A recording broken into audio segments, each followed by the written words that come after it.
na Fundação de Neurologia daí. E aí levei, né, todo esse meu interesse por plantas e tal. E aí, coincidentemente, a vida foi encaixando as coisas. E o Dr. Andrade, que é o presidente lá, o principal preceptor, né? Ele gostava muito disso. Ele já estudava, a mãe dele tinha ensinado diversas plantas medicinais para ele. E aí, na época, pô, doutor, vamos estudar, tem essa planta, tem essa, isso daqui faz bem pra caramba pro Parkinson, olha essa planta aqui no Alzheimer. E aí ele falou, Giovanni, vamos logo estudar cannabis medicinal, isso daí vai ser o futuro.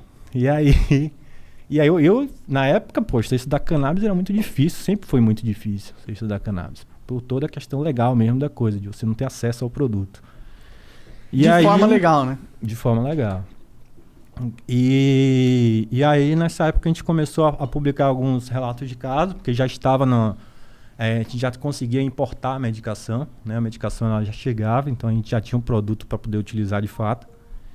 E esses relatos de caso foram divisores de águas também, assim, no potencial da planta, né? A gente viu coisas assim acontecerem que surpreendeu a nós, a mim que era jovem, a doutora Andrade que já tinha uma carreira enorme. Tipo, né? o quê? O que tu viu assim que Pô, foi? controle de crises convulsivas, controle de quadros psicóticos gravíssimos, né? Controle de transtorno do sono, que já usava diversos tipos de hipnóticos ou de sedativos sem efeito. Então, doenças raras, né? Que não tinha tratamento disponível e a gente conseguiu oferecer pelo menos uma melhora na qualidade de vida daquela pessoa, né? Então, isso começou a mexer muito com a gente levou esses trabalhos para o congresso e a gente viu que era uma coisa ali que tinha muito potencial, né? Então, a partir daí a gente se organizou melhor, montou um time de pesquisa e começamos a fazer uma revisão bibliográfica, né? Porque a principal evidência que a gente tinha hoje, até então da ciência, que a gente tem ainda na verdade, é o uso na epilepsia, né? Então, o uso na epilepsia ele é dramático, tipo assim, a pessoa, né, vinha tendo crises convulsivas usando 7 remédios. E aí você de repente acrescenta um remédio, um extrato de uma planta e ter controle dessas crises. Às vezes não controle, mas redução bastante significativa. É uma coisa assim que é nítida, né? Não tem como o cara falar que não está funcionando, né? E as custas de baixíssimos efeitos colaterais, de baixíssima toxicidade. E aí é isso que a gente pegou, fez essa revisão bibliográfica para poder embasar um ensaio clínico mesmo, que é tipo o ápice de um estudo científico, né? Seria na área médica, né? Seria um ensaio clínico, duplo cego, randomizado. E a gente, graças a Deus, conseguiu hoje submeter, pelo menos, esse ensaio clínico. Estamos esperando aí a Anvisa dar o carimbaço para falar para a gente começar. E, se Deus quiser, vamos começar esse ano ainda. E aí vocês começam o quê? A produzir esses remédios? Não, a gente não produz. A gente recebe um remédio, vem de um produtor do Chile e a gente dá para esses pacientes. Ah, né? Então, entendi. a gente vai tentar regulamentar esse remédio, digamos assim, como uma terapia nacional, uma terapia Maneiro. possível, um remédio de fato, né? Não é um extrato de planta, é um medicamento. E aí esse remédio seria o CBD ou seria o THC? Ó, a nossa resposta que a gente está tentando buscar agora é justamente qual o impacto do THC nesses pacientes epiléticos, né? Se seria melhor usar extratos com um pouco mais de THC ou com um pouco menos de THC.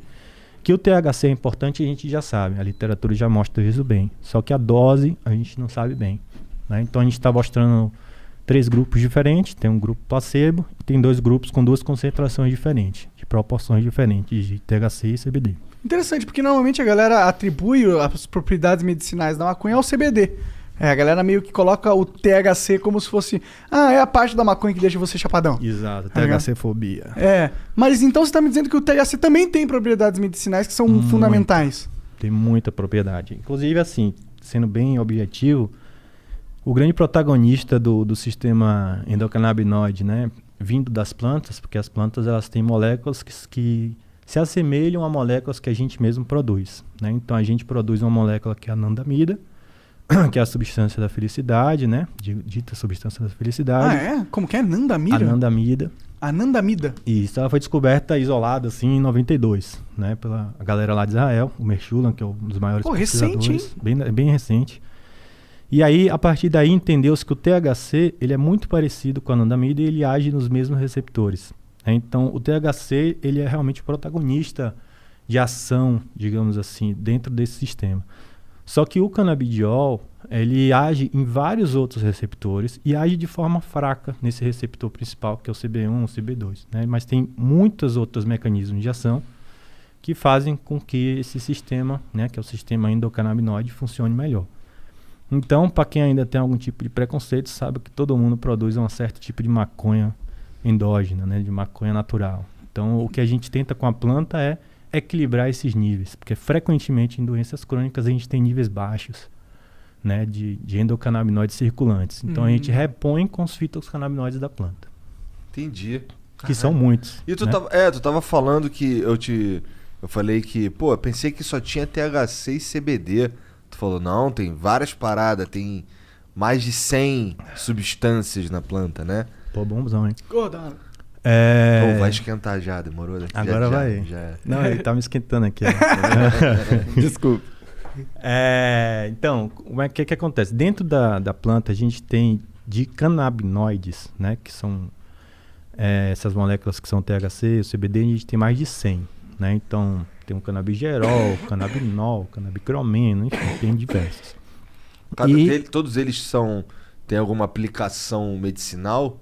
Aí, como a ciência ainda é recente nesse assunto, a gente não tem o detalhamento técnico de todos esses canabinoides, né? O que a gente entende hoje pelas pesquisas que a gente tem, que são muitas, tá? Não são poucas, a gente já tem muita pesquisa, só que a gente tem muita coisa a pesquisar ainda também, em igual proporção ou maior.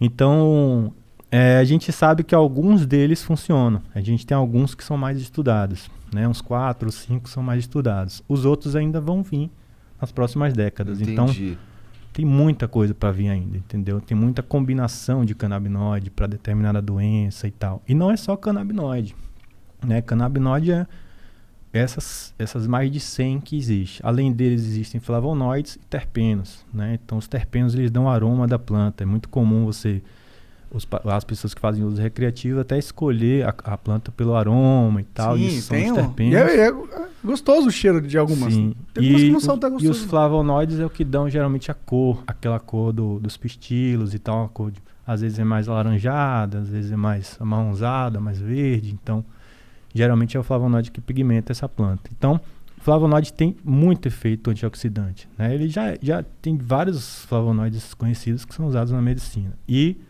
os terpenos, eles têm várias propriedades terapêuticas também, né? Não sei se vocês já ouviram falar de aromaterapia, mas é uma coisa que é milenar também e a aromaterapia se baseia basicamente nisso. Tu fica sentindo o cheiro ali, se tratando, pô, tô me tratando aqui, sentindo um cheiro. Incensos. Porque o cheiro, cara, ele cerebralmente assim é uma coisa muito, muito forte, porque ele sensibiliza muito o cérebro, né? E ele tem uma conexão direta cerebral, diferente dos outros sentidos, que eles passam por um tipo de processamento cerebral. Então, o cheiro, ele te conduz a estados emocionais instantâneos, né? Então, é uma coisa muito poderosa. Subutilizado, né? Bastante subutilizado. Já senti um cheiro e me deu uma nostalgia de um momento da minha época, assim, instantaneamente, assim. E ele foi forte, foi tipo uma emoção, não emoção, mas uma presença na minha consciência forte, assim, sabe? Exatamente. Quando tu sente um cheiro de merda violento, tem...